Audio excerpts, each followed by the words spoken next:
New York City Commission of Education screams racism when a white male member attends while holding a black baby on his lap. Silly man, he should have realized that liberals are only happy when holding blacks under their thumbs. I'm Dr. Duke, she's Katie, and this is The Dr. Duke Show.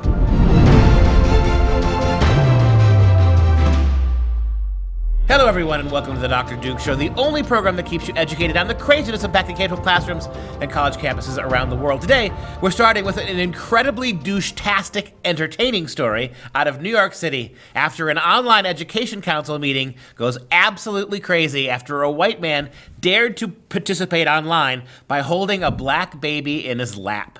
And these are the people running schools in New York. You cannot underestimate the stupidity of this. And you think Karens can only be uptight suburban housewives? No. We've got the Karen to end all Karens here who completely freaks out on this guy simply because he's got his friend's baby, who happens to be black, in his lap while he's participating. In fact, let's go to that footage.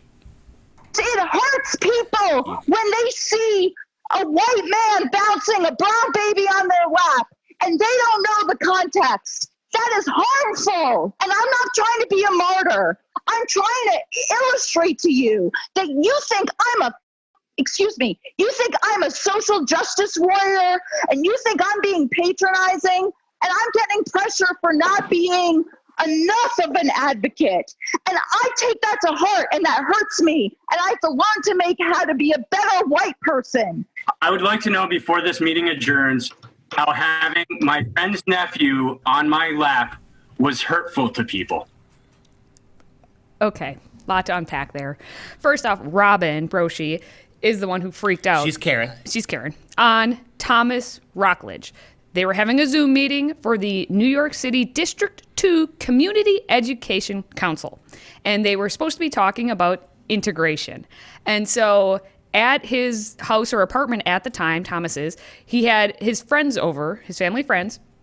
And so he was holding then the nephew of the friend, okay?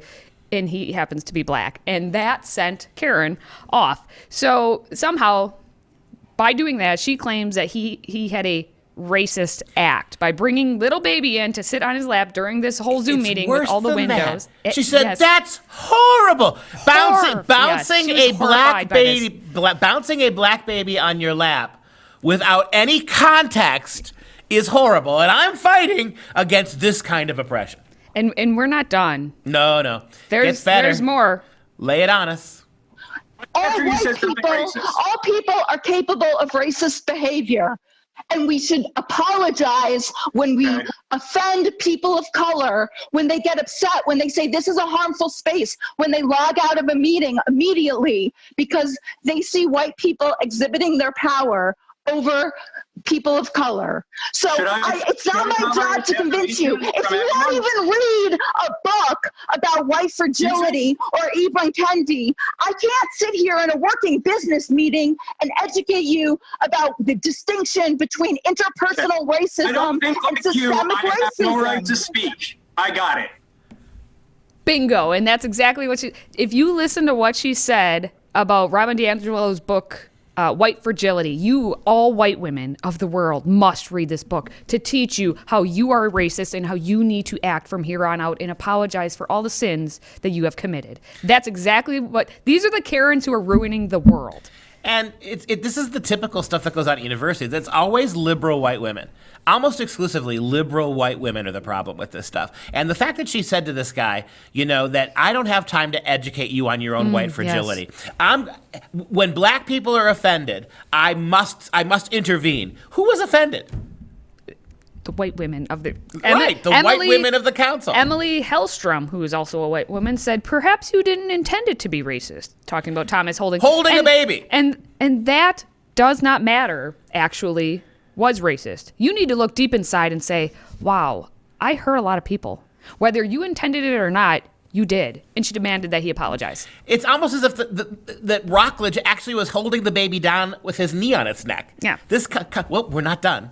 We've got another video for you. So to set this one up, Thomas actually was interviewed on a blog later because all of this, they actually had the initial meeting, and then they had a meeting about the fact that he held the black baby, and that's when everything exploded. And then now he's explaining exactly what is happening on these councils and what their true intention is. And by the way, this is a volunteer position. He's volunteering to try to help the kids because he actually cares. White volunteering to help the White kids. volunteering is exploitation. Don't you know that? And of course he's being asked to resign. White knight. He's got that white knight complex. He does. Right? So here you go as to what's really happening on these councils.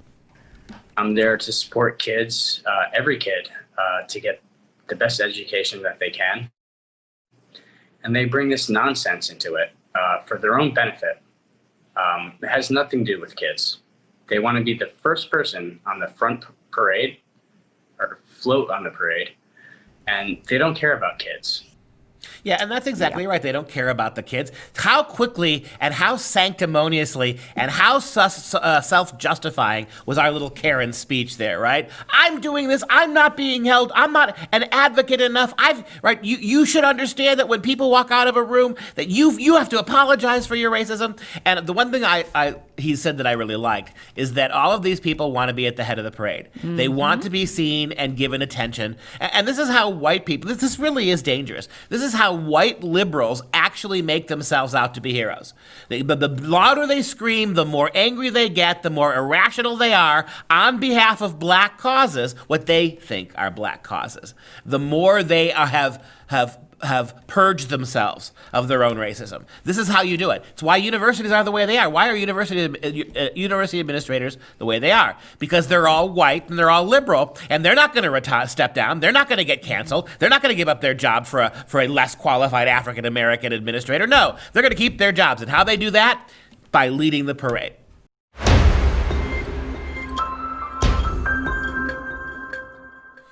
I'm calling this the Meltdown episode because in this segment we're going to talk about another meltdown, this time by another woman named Clara Janover, who actually just recently graduated from Harvard. So of course, once you got that Ivy League name and you say you have a degree from there, you're supposed to be pretty smart, right? Nope, you're not. You're at least not emotionally smart. You're not emotionally put together because she went to TikTok, the TikTok app, because she's crazy, and she decided to rant about how she is going to actually stab the next person who has the nerve to say that all lives matter. But you know what? I can't do it justice. So now, before you go to the clip, just ask yourself this question before we begin it. If it's bad for white people to appropriate black culture, right, is it okay for Asians to do it? Roll that footage. The next person who has the sheer nerve, the sheer entitled caucasity to say all lives matter, I'm gonna stab you. I'm gonna stab you. And while you're struggling and bleeding out, I'm gonna show you my paper cut and say, my cut matters too. I'ma stab you. I'ma. I mean, if that's not appropriating black dialect for your own twisted ends, right? And then I like the way she punches the camera, right? There's that. And then, of course, what segment? The segment we would be remiss if I didn't point out. I'm sitting here. What was her first name? Clara. Here I am, and I got to tell you how inflated my caucasity is watching your tears, because we're about to watch what ended up happening, right, Katie? So is she got fired from her new job at a accounting firm, right? So yes. So according to her LinkedIn profile, she had listed herself as being an incoming government and public business service analyst at Deloitte. Deloitte. Yeah, it's a UK-based accounting firm, but it's whatever. What I find funny is that what they list as what they do there is, audits, consulting, risk management. I think they manage the risk by firing said Clara. It's pretty. I'll spend a lot of money to bet that this international accounting firm are not supporters of Donald Trump. That the company who fired her is not some right-wing reactionary Trump-supporting company. Are you ready to revel in the tears of a clown? Or how about that? A little Pagliacci, the tears of a clown? Roll it, Mike. Trump supporters just took my job away from me. I've gotten death threats, rape threats, violent threats. It was okay, but now it doesn't like my future. Trump supporters took my job away. I got to go back to my point. You have no idea how healthily at attention my caucasity is. Watching your tears has made caucasity, all of my caucasity, stand up and just bow to you for your transition from straight up Compton gangsta killer, I'm gonna stab ya, white ass, to Trump supporters took my job away. I can't stand, my caucasity is so on fire that I dare not stand up. But continue. I know this is what Trump supporters wanted, because standing up for Black Lives Matter put me in a place online to be seen by millions of people. The job that I had worked really hard to get and meant a lot to me just called me and fired me. So, oops. I'm gonna kill you. No, it's I'ma stab you. I'ma stab you. She can't put a longer sentence together. Just I'ma stab you. That's her Black Lives Matter contribution. I'm gonna stab you. No, not even gonna. Just I'ma stab you. That could be her screen name. Ooh, there you go. Hi, I'ma stab you. I have a fun fact for you. It's middle of the episode. Fun fact time. Well, lay it on Here us. it is. I did a quick Google search for a question. It's about the company. So I just Google searched it, and there's a question on there that asks, how hard is it to get a job at Deloitte? And the answer is, Deloitte is harder to get into than Harvard University, based on the number of applicants it hires. So I guess she's the opposite there, because she got into Harvard, but now she's, nope, not Deloitte. Is there anything they won't blame on Trump supporters? Is there There anything isn't. at all that they won't blame Every single on Trump thing supporters? is on. It's just the easiest. It's just the easiest thing to do. It's just the walk-in caucasity. It's all that caucasity. Too much caucasity.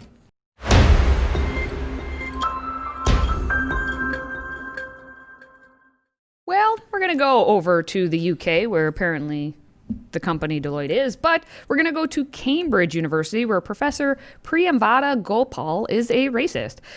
She tweets about it regularly. She is an English professor, of course, and she's the one who had said that white lives don't matter. And then she decided to follow up with abolish whiteness. And while people demanded she be fired, Cambridge responded by just, you know what, promotion, full professor, although apparently this has been in the works now for 6 months, they claim, or what now. The university defended her in a blanket tweet, stating that the university defends the right of its academics to express their own lawful opinions, which others might find controversial, and deplores is the strongest terms abuse and personal attacks. These attacks are totally unacceptable and must cease. This is the same Cambridge University that invited Jordan Peterson to come speak and then disinvited him. So please spare me your crap garbage, Cambridge, that you respect the right of people to dissent. You don't. You figured, okay, here you have, and if you had a chance to watch last week's show, we decided that if we're going to use the word Karen to describe a pasty white, generally liberal woman who lectures everybody sanctimony, then the word we came up with was Kenesha. A Kenesha was a woman of color who does exactly the same thing for progressive causes. And so we're not going to call her by her original name. This professor at Cambridge is now Kenesha, right? And Kenesha has the same dangerous reaction. Her response is, white lives don't matter, which is bad enough. Followed up by, sometimes I can't help myself from fantasizing about kneecapping white people. Kneecapping white people. Well, yes. Is this like I'm a kneecap you?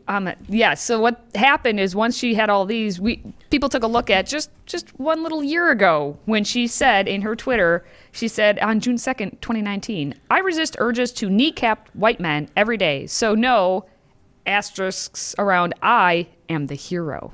She's the hero because she wants to kneecap white people. The urge to what? No, not just white white people, white men. White men, she resists the urge to engage in that kind of violence. And this is what makes a full professor at Cambridge, by the way. Well, yes, and as we talk about the Karens and the Keneshas in their spoiledness, she was actually born in India. Her father was a diplomat. She attended high school in Vienna, and she is actually serving as a fellow and a professor at Cambridge. Wait. So she grew up rich in the empire, attended school in Vienna, right, and became a program. But for somebody to like white people, my God, you sure want to be around them. You want to participate in all those pasty white things like Vienna and Cambridge. Yes, exactly. And her interests, as you know, because she's an English professor, include gender and feminism, Marxism, critical race studies, and the politics and cultures of empire and globalization. So did you hear what you just said? She's an English professor. I did hear what you I just remember said. when English professor used to be about reading books? No. Not a single book, not a single author, not a single period.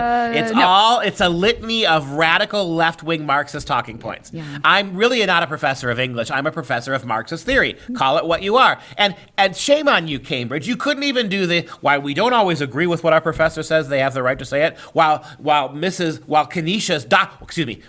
Kenesha's comments don't reflect the university, we defend her right to. No, you couldn't even do that. The same people who cut Jordan Peterson's talk off because you got pressure from the Keneshas of the world, you're not a university. You're a think tank for progressive morons. And as you'll enjoy this, not only did Cambridge University, but of course, her English faculty fellows came and defended her. Yes. The Faculty of English fully supports all our members in our commitment to freedom of speech. Members should be able to make lawful expression of challenging views without fear of disrespect or discrimination. We abhor the racist language and threats that have been received by our colleague, Kenesha. Let's see the next time any student or professor at Cambridge expresses an even remotely mildly Republican or conservative sentiment. Let's see if the English department rallies around that. Or is that too much for me to believe in my caucasity?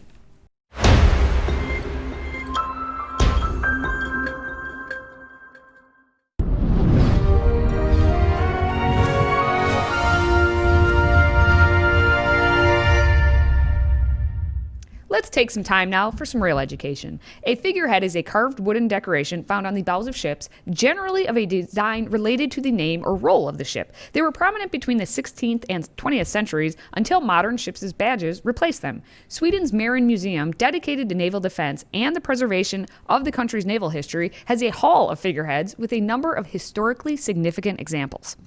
Yeah, and this is kind of a fun one I came up with, I think, for today. Take a look at the museum. It's a beautiful museum, and it's actually the Museum of Figureheads. And you can see there, they're mounted as if they were on the front of the ship. You know, they're all leaning forward, right, cutting into the air, driving the ship to where it needs to be. And, you know, even though the heyday of these things was between, as they said, the early Renaissance period, they go all the way back to the ancient world. This is not something that didn't you can see some of the Hellenistic, the classical versions of them as well, and they're really kind of a neat idea when you see them. Go back and you can see them in this sense, and they're a lot of women, a lot of moving forward, a lot of figures from war. Yeah, you could look at how intricately they're carved. Right, they took a lot of time on this, and one of the reasons that you did this was to try to make the ships look even more intimidating, right? Particularly when you had some kind of a gorgon or a monster sailing toward you. And when you think about the Vikings in particular, go to the next picture, Mike. This is a classic Viking dragon, right? And to see that coming at you, if you were a villager on an Irish or an English coast, and you saw those ships coming after you, you know death was going to follow. And so there's a huge, long, really interesting history of these figureheads. In fact, so much so that they have been themselves eulogized in romance. So go to the poem. We actually have a poem here, right? That deals with these kind of medieval dragon sagas, these Viking sagas. His dragon, now talking about the dragon, they're talking about the dragon on the front of the ship. His dragon with her sails of blue, all bright and brilliant to the view, high hoisted on the yardarms wide, carries great canute o'er the tide. Brave is the royal progress, fast the proud ship's keel obeys the mast, dashes through the foam, and gains the land, raising a surge on Limford Strand. And all you see is that image of the beautiful image of that sailing through the water, cutting through the waves. And by the way, a little fun fact before we have our fun fact. Think about what a figurehead is. It's wooden. It's got a crazy stare. It has no functional purpose whatsoever for the ship. Elect Biden in November, and you're going to have the perfect wooden figurehead. All right, as always, you can follow us on Facebook and Parler. And if you have a question for our Friday Q&A, visit freedomproject.com/askduke or send us a message on social media. As a reminder, Freedom Project Academy's live online school is enrolling new students right now. And due to the unprecedented number of families contacting us these past 6 weeks, we've actually decided to extend our enrollment window for just one more week. So now you have until just July 24th. So get your kids in today. Please request your free packet at freedomforschool.com. That's freedom, F-O-R, school.com. Now we will wrap things up with our fun fact of the day, although I think we're on our third fun fact for today. The U.S. Navy, or the Continental Navy as it was known, began at the behest of the one, the only, John Adams. It took some convincing, but the Continental Congress eventually agreed in October of 1775 when they heard that General George Washington had got a hold of 3 schooners in Massachusetts. The rest is history. And that's our show. For Freedom Project, I'm Dr. Duke. She's Katie. And until next time, remember, I'ma stab you, caucasity.